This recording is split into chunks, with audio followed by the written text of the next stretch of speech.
Memang korupsi BTS ini bagi saya ini apa ya, keburukan lah di era Jokowi ini, yang mana di era sekarang serba teknologi terbuka, informasi terbuka, kok ada korupsi sampai nggak ada barangnya itu loh. Dari total 10 triliun katanya dikorupsi sampai 8 triliun.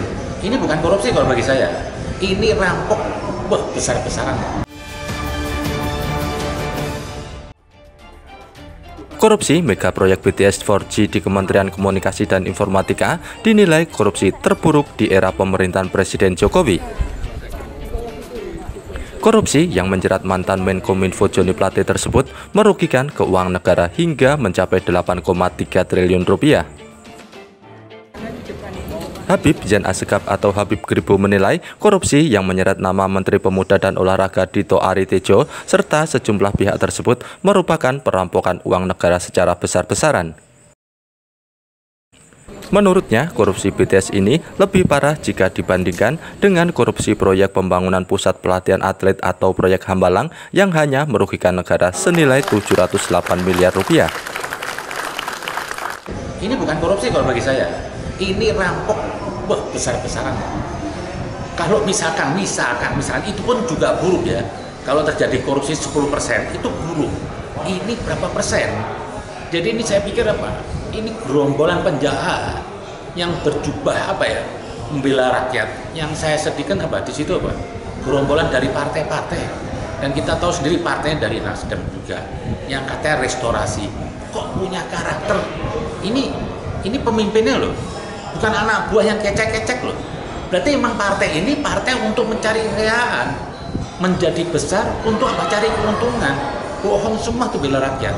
Kalau saya melihat apa ya, Hambalang itu mungkin tragedi yang paling besar lah untuk korupsi di negeri ini. Ditinggalkan begitu aja, tapi masih ada wujud tanah dan puing-puingnya masih berjalan. Ini dari hampir 10.000 BTS apa? Katanya cuma yang dikerjain nggak sampai 1.000 dan itu nggak aktif semua. Ini saya apa ya? Ini kalau nggak diselesaikan, ini keburukan di era pemerintahan Jokowi. Habib Kribo meminta Kejaksaan Agung mengusut secara tuntas dan memeriksa siapapun yang terlibat dalam kasus ini. Dan ini harus dituntaskan. Siapa aja tangkaplah, nggak perlu lah. Ini rakyat dalam keadaan susah loh. Masa duit triliun dibagi-bagikan?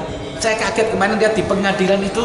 Katanya siapa itu yang menyerahkan duit ke BPK 40 miliar. Saya nangis itu saya lihat. Kenapa? Di saat rakyat susah cari makan, duit cash-cashan, duit dolar. Mungkin saya seumur hidup belum pernah megang untuk duit segitu banyak. Tapi ini mudah amat buat mereka semua nih. Ini rampok lah bagi saya, itu aja. Artinya aparat penegak hukum lebih tegas lagi atau seperti apa? Kalau ini tidak ada ketegasan hukum berarti apa? Aparat hukumnya juga maling, gitu aja. Berarti sudah dikasih duit. Kalau kejaksaan semua tidak mengambil keputusan, tidak menangkap semuanya, berarti apa? Anda semua kejaksaan apa? Juga terima duit, disusupin. Nggak mungkin kalau enggak. Dari Jakarta, tim Inilah Jogja TV melaporkan.